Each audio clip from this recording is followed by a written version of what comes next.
En las postrimerías del sexenio de Felipe Calderón, se aprobó la mayor y más trascendente de las llamadas reformas estructurales, la laboral, la cual afecta a toda la clase trabajadora de México, legalizando lo que ya se venía haciendo a través de la subcontratación, trabajadores sin empresas, empresas sin trabajadores, con los salarios mínimos que no cubren lo indispensable, gastos de la canasta básica y con salarios profesionales en picada. Baste un ejemplo, el promedio salarial profesional de la OCDE es de 16,000 pesos mensuales, mientras que en México solo llega a 7,365. ¿Cómo impactará a la clase trabajadora la transformación de las juntas de conciliación y arbitraje en tribunales laborales?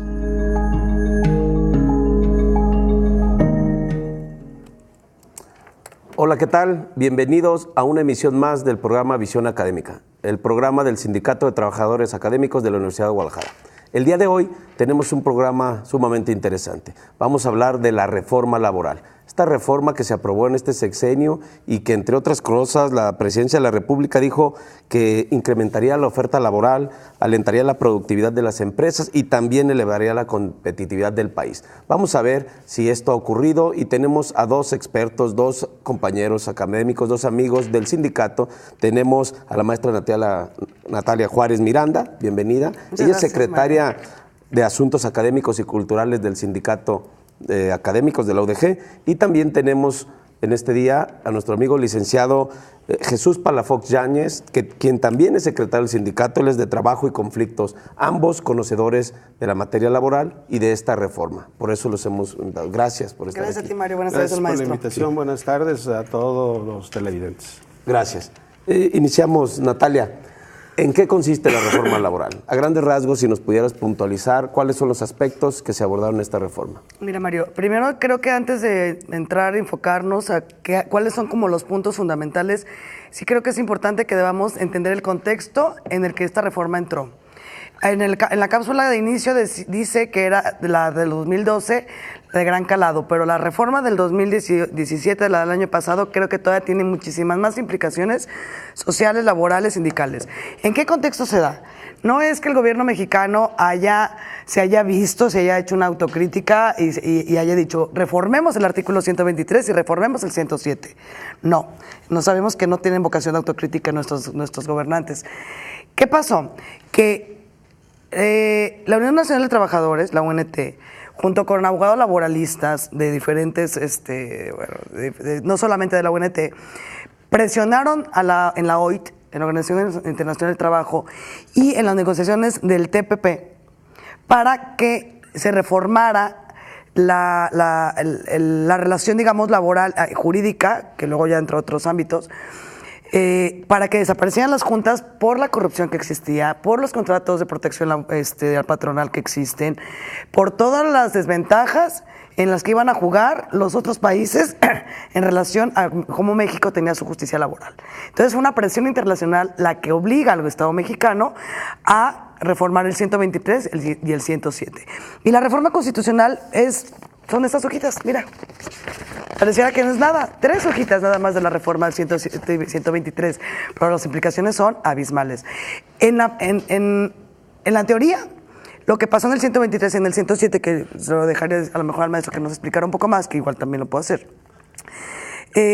se hacen las modificaciones que la presión internacional estaba obligando al Estado mexicano. Y lo hacen, efectivamente. El problema es la reforma a las leyes secundarias, la redacción de las leyes secundarias. Ese es el punto medular. Ahí cierto, nos están, Natalia, ya está el tiempo encima, mira, es realmente una reforma muy regresiva. Ahorita si quieres la comentamos, pero entendamos esto. Es la reforma constitucional, la primera parte, que ya está, y que el 24 de febrero tendría que estar entrando en vigor la nueva ley, la ley reglamentaria. Es decir, el 24 de febrero tenía que estar entrando ya, desapareciendo las juntas y entrando los juzgados. ¿Cuántos días faltan? Estamos a 19. ¿Y qué implica esto? O sea, no es nada más el cambio. Es dinero para hacer los cambios. ¿Qué va a pasar? Ahorita vamos a ver si quieren las implicaciones, pero ¿qué va a pasar con los trabajadores de las juntas? ¿Cómo? Porque se supone que son los corruptos, a ver, ¿no? Y lo entrecomillo. Se supone que son los que están haciendo mal el trabajo. Se supone que son los que no han respondido a los conflictos laborales que ha existido. Y una de las cosas fundamentales es el tripartismo que existe en las juntas. Que ahorita, si hablamos del gran centro de conciliación y el gran centro de concentrador de contratos colectivos más de sindicatos, vamos a ver que se está cayendo igual o peor en la reforma, perdón, chingona, ya se rompió. Sí. Y ahorita si quieres comentamos, pero ese es el contexto, Mario, en el que se da. La reforma es el 123 y el 107, nada más. Pero a partir de ahí sale una ley federal de trabajo de este tamaño, donde, si lo revisamos ya con lupa, hay trabajos que se están haciendo muy interesantes, se ve que una cosa era nada más para taparle el ojo al macho. Bien. Jesús, sí, esta reforma constitucional podría alcanzar estos objetivos planteados por la presidencia, y me detengo aquí. Hablaron de favorecer el acceso al mercado laboral y la creación de empleos, fortalecer la transparencia, la democracia sindical, otorgar mayores facultades a las autoridades del trabajo, fortalecer la equidad de género, la inclusión. ¿Tú cómo visualizas la reforma constitucional para pasar después a platicar de la reforma La reforma secundaria? constitucional que se hizo el 24 de febrero del año pasado, verdaderamente que es una reforma de avanzada. Es una reforma que en un momento dado sí es progresista, sí le beneficiaría a la clase trabajadora, sí le permitiría lograr el equilibrio entre el capital y el trabajo, porque iba a terminar muchos vicios. Y lo plasman en la Constitución, en el 123, en el 107, que corresponde al capítulo del Poder Judicial. Nada más se modifica, se anula lo de juntas de conciliación y arbitraje de nivel federal y juntas de conciliación y arbitraje de nivel estatal por tribunales y juzgados. Los tribunales son para el orden federal porque son colegiados y los juzgados son para el orden local, como en Jalisco va a ser juzgado de justicia laboral.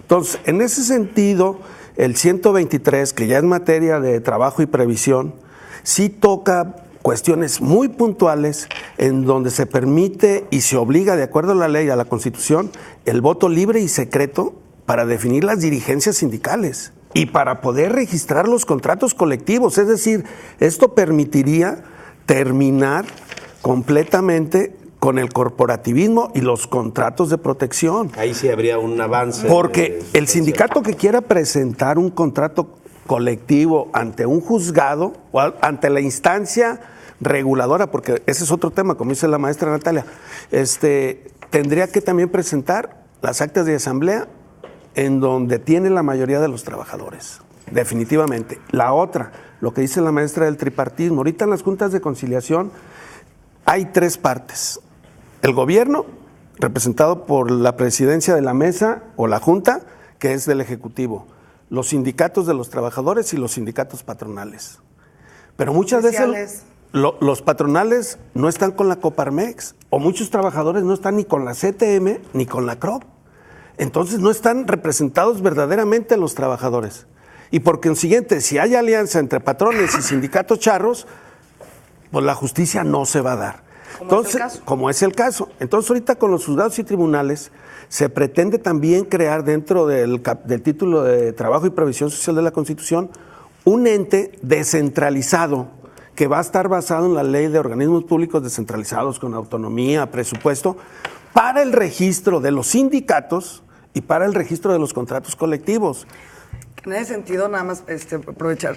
Creo yo, nosotros, una de las discusiones que se han dado en los foros en los que se ha tratado la reforma, que han sido muchos, que luego es una lástima porque vamos diario los mismos, pareciera que a nadie le importa una reforma de tal calado y de tal magnitud, parece que nos importa a 200 personas en todo el país, porque de verdad a los foros vamos los mismos diario. Pero bueno, una de las cosas era que este gran centro va a tener un poder tal. Imagínate el poder que va a tener un centro nacional de concentrador de sindicatos y de contratos colectivos de trabajo. Nacional, todos los sindicatos ahí. ¿Quién va a estar? ¿Quién lo va a elegir? Ese es uno de los puntos del tripartismo que se ha estado hablando. Quieren que se había propuesto, o la visión era que fuera un director y un órgano de gobierno, ¿no? Subdirectores y... Pero directores, un directivo que implementara las políticas. Pero aquí quiere... ¿Nombrado por quién, Jesús? Por el Ejecutivo. A propuesta del Ejecutivo, presenta una terna al Senado. Perdón. No, adelante, maestra, sí. Una terna al Senado que si el Senado no decide por una, el Ejecutivo lo va a nombrar. O sea, es el Ejecutivo transeccional con opción a 9 reelegirse una vez más. Ya conocemos, ya hay un borrador de la ley. Bueno, ha habido varios, Hay dos. pero ahorita ya conocemos algo más de lo que se puede aprobar. Sí, una de las cosas que también era muy importante, Mario, y que se estuvo peleando todo el año pasado, o desde febrero hasta noviembre, es de que la redacción de la ley se hizo en lo oscurito. Nadie sabía quién la estaba redactando. ¿Quién? ¿Y se supo quién Nadie la redactó? nadie. No se sabía dónde se estaba redactando, no se sabía quiénes estaban participando. La Secretaría del Trabajo y Previsión Social, que nosotros solicitamos una cita, nos la dieron y nomás no pasó nada. Le dijimos, queremos saber quién está redactando, quiénes están sentados en la mesa de la redacción de la reforma de la ley secundaria, ¿no? Del proyecto. Y no lo sabíamos hasta noviembre salió. En la Cámara de Diputados se supone, las Se suponía, comisiones, mira, los Mario, patrones, el yo Ejecutivo, ¿quién? fui a la Cámara de Senadores a preguntar. Yo personalmente, oye, disculpa, tú de la comisión. Presidentes de la comisión. ¿Estás tú redactando? Oye, tú en la Cámara, ¿estás tú redactando? Diputados, no, senadores, y no estaban haciendo la redacción. Se presenta en noviembre y dicen que la presentan dos sindicalistas, uno de la CROC y una de la CTM, ambos senadores. Imagínate, claro, el gobierno no se va a echar esa bronca de presentar el Ejecutivo el proyecto de la reforma. Entonces se lo deja, le pasa la pelota a los senadores, que también son priistas y que son, imagínate, sindicalistas, obviamente de la parte oficial. Pues, ¿qué podemos esperar? Sí, ya se conoce la ley, pero siempre fue muy, muy cuestionado la manera en que se estaba redactando porque no sabíamos nada. Es decir, la UNT no estuvo ahí, es decir, abogados laboralistas no estuvieron ahí, muchos empresarios no estuvieron ahí. Yo estuve en un congreso justamente el 19 de septiembre, el día del temblor en la Cámara de Diputados, donde había también empresarios que decían, oigan, que alguien nos diga por dónde va a ir esto. Había abogados patronales diciendo, por favor, que alguien nos dé luz de lo que va a suceder. Es decir, no era solamente la ONT, digamos, que es la parte democrática sindical del país. No eran solo estos abogados con quienes trabajan, sino que era toda, perdón, me quiere cortar. Vamos a ir a un corte y regresamos con este importante tema que nos afecta a todos, la reforma laboral. Regresamos.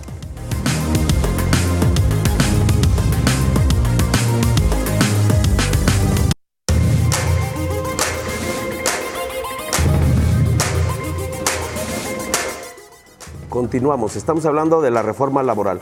Jesús, a ver, para que nuestro público nos entienda, ¿qué implicaciones puede tener esta reforma, la legal, la secundaria, así como se ha estado visualizando? ¿Qué implicaciones tendría? Sí, para los patrones, pero sobre todo para los trabajadores. Mira, hay dos propuestas en el Senado. Yo conozco de dos. Por parte de la CTM y de la CROC, por dos senadores, y por parte de un senador del PRD, la propuesta que elaboró la UNT, Unión Nacional de Trabajadores. La propuesta de la CTM se dice que se llevó a cabo, que se realizó en la Secretaría del Trabajo y Previsión Social por el actual secretario de Gobernación cuando era el secretario de Trabajo y Previsión Social. Pero como el gobierno vio que si la presentaba el Ejecutivo y en este año electoral y era regresiva, prefirió y obligó, no me consta, pero ese es el comentario que se da en la Ciudad de México, que obligaron a estos dos senadores a presentarla. Tan es así que en sus mismos sindicatos los han desconocido y tienen hasta demandas en la OINT por ser antisindicalistas. Esta reforma es regresiva con respecto a la reforma constitucional. La reforma constitucional está muy bien, pero pareciera que el gobierno siempre se enfoca en hacer reformas, otorgando el derecho constitucional en la Constitución misma, pero luego en las leyes secundarias se encarga de hacer un galimatías para que nadie la entienda, no se respete el derecho y volvamos a caer a la inconstitucionalidad y que el tiempo le dé la razón siempre a los poderosos, porque los más protegidos, lo que menos carecen los trabajadores es de tiempo, porque necesitan el tiempo para trabajar y subsistir, ¿no? Entonces, esta propuesta de la CTM es regresiva, ¿por qué? Porque efectivamente quieren que haya un tripartismo en este instituto de registro de sindicatos y contratos, porque ahí quieren estar representados para decir, este sindicato sí, este contrato no, este contrato sí, este sindicato no, porque serían 3, patrones, sindicatos oficiales, los del Congreso del Trabajo, que son CTM y CROP, y el Ejecutivo. Pues entonces otra vez los trabajadores van a estar en la total indefensión. ¿Qué es como funciona ahorita ¿Será las así, juntas? Natalia? Los trabajadores, después de esta reforma legal, si queda así como se está planteando, ¿sufrirían alguna Es que, Mario, baja en sus derechos, en sus condiciones de trabajo? Hay muchas lagunas también legales de procedimiento también en los conflictos laborales, cómo se van a llevar a cabo y cómo se van a dirimir los conflictos. Eso es fundamental porque la ley laboral es ley social. ¿No? Es fundamental tener muy claro eso. Y con esta reforma se quieren hacer como conflictos entre iguales. Y no somos iguales. El trabajador ante el patrón no tiene ni los mismos recursos, no tiene ni el tiempo, no tiene obviamente recursos físicos, recursos económicos, abogados, el tiempo. Yo necesito trabajar para comer. El patrón, digamos, no todos son iguales, también hay que decirlo, pero esto se están poniendo entre iguales. Y el trabajo y los conflictos laborales no son entre iguales, Mario. Que nos quede muy claro, si yo tengo un conflicto contigo, tú y yo somos iguales. Y tú y yo vamos a pelearnos de quién es esta libreta, si tuya o mía. Pero el patrón y yo no, efectivamente. Y esto está plasmado en el proyecto de la Ley Federal de Trabajo que presenta la CROC y la CTM. Entonces, ahorita creo que es importante entender también que están estas dos grandes posturas presentadas ante la Cámara de Senadores. Parece que hubo un punto de acuerdo para trasladarla todavía un año más, creo para noviembre, para también que nos escuchen. Nosotros, ¿qué pedimos, Mario? Que hemos estado ahí en las mesas, que hemos estado en los foros y que hemos estado trabajando y muy atentos, que nos escuchen. Que escuchen cuál es la otra visión. ¿Lo lograron ya? ¿Sí lo están escuchando? Sí. Porque te voy a decir una cosa, Natalia. Es un tema tan importante, pero no se ve que esté en la agenda de la discusión de los gobernantes, de los partidos, en los medios de comunicación. No hay. Parece que es un tema de especialistas. Sí, cuando la verdad es que en este país la mayoría somos trabajadores. Por supuesto. O sea, y también eres trabajador o patrón. Y también esto le puede afectar a los patrones, ojo, no solamente a los trabajadores. Hay desconocimiento. Hay desconocimiento. Y creo yo, perdón, maestro, que es eso, que tenemos que escuchar, que tenemos que hacer que nos escuchen. Tenemos que negociar entre la reforma que ya está presentada y la de la UNT, que creo que sí ha habido acercamiento, afortunadamente, porque, por ejemplo, estaba el outsourcing, la subcontratación. En 2012 se dejaron algunos candados para que la subcontratación tuviera todavía algunos beneficios sociales. Beneficios sociales. Ahora los quitaron completamente en el proyecto de la ley federal que presentan estos dos senadores. Pero a partir de la presión que hace la UNT, la Unión Nacional de Trabajadores, junto con otros abogados, ya quitaron, ya no está el outsourcing. O sea, sí está sirviendo lo que estamos haciendo. Aquí en Jalisco, sí, ya hemos tenido pláticas con el presidente. Pero no se está haciendo nada. Pues algunos cursos, dice él, ahorita que llegó el nuevo gran flamante secretario del Trabajo y Previsión Social, que supongo que sabe mucho de derecho social. Claro. Jesús, ¿qué aspectos son los que preocupan? Que podrían preocupan que se haga regresiva la reforma constitucional, porque queda muy claro ahí en la reforma constitucional, en el 123, de que se va a respetar el voto libre y secreto de los trabajadores para las dirigencias y los contratos colectivos. Se va a permitir que en ese centro de registro nacional de sindicatos y de contratos colectivos sea mediante la aprobación de la totalidad de los trabajadores, mediante el voto secreto y libre. Y la otra, de que debe de permitir que este organismo verdaderamente sea autónomo, que sea un personaje con probidad, calidad moral y técnica de jurisdicción laboral, y que le permita a la justicia laboral ser rápida y expedita. ¿Habrá en este esquema la posibilidad de que los trabajadores que no tienen quien los defienda, que estén solos, puedan acudir? ¿Existe esta estructura o van a estar...? Porque el centro que se quiere crear es de conciliación. Va a haber la obligación también, de acuerdo a la reforma constitucional, de que antes de ir a juicio se tiene que ir al centro de conciliación a ver si llegan a una verdadera conciliación de manera obligatoria. Si no llegan en la conciliación, entonces pasaría ya la litis al juzgado o al tribunal, según sea el caso. Pero eso si es un ente autónomo, independiente. Imagínate con el tripartismo, no, pues tu demanda no prospera, va para atrás, te van a estar seleccionando. Y más si son de sindicatos independientes o de trabajadores que están estigmatizados por los patrones, pues los van a andar corriendo. Y otra cosa fundamental que se habla también con los abogados laboralistas es también el peligro de este centro de conciliación, porque uno de los procedimientos, que digo que hay muchas lagunas, pero el procedimiento sería que tú vas a presentar tu asunto ante el centro de conciliación, que va a haber uno nacional y en los estados habrá también uno en cada estado. Pero tú ya no puedes cambiar el tema del pleito, y entonces el patrón se da cuenta perfectamente cuál es tu pleito conmigo como patrón, y como ya no puedes hacer ningún cambio, te vas a juicio y el patrón ya tiene todos los elementos para cuando llegue al juicio tener todos los comprobantes, todo lo que tenga que hacer para... Ahí va a tener que estar bien asesorado el trabajador. Exactamente, y tenemos el recurso al trabajador para hacerlo. O sea, son muchas cosas las que el tripartismo no va a permitir, perjudica. Que no va a permitir, al contrario, porque es lo que está pasando ahorita y sería todavía más, porque tendría muchísima más fuerza y tendría un control muy fuerte político sobre los trabajadores y sobre los sindicatos en el país. Yo pienso, yo esto lo comentaba con algún abogado, pero pienso, por ejemplo, el gobierno federal, nosotros dependemos, la universidad, del gobierno federal absolutamente para los para el presupuesto. 52%. Del 52%. Nosotros tenemos, y pongo por un ejemplo, 52 días de vacaciones en el contrato colectivo. Si a lo mejor el Estado dice, oye, ¿cómo que tienen 52 días de vacaciones? Pues mejor 45, pues nada más no le recibas el contrato colectivo hasta que no negocien y llegamos a un acuerdo, a bajarnos a 45. Y esto es una hipótesis, no quiero decir con esto que puede haber manipulación. Pero la manipulación que puede existir es muy alta. O reconocer un sindicato que en un momento dado no tenga la representatividad. O de protección patronal. Que es lo que se quería evitar con la reforma constitucional. Es el punto, ir contra los contratos de protección patronal, que no sé si quiere explicar qué significa. Y otro punto también importante, que ha hecho el Sindicato de Trabajadores Académicos de la Universidad, y no sé si también el Sindicato Administrativo, en este tema.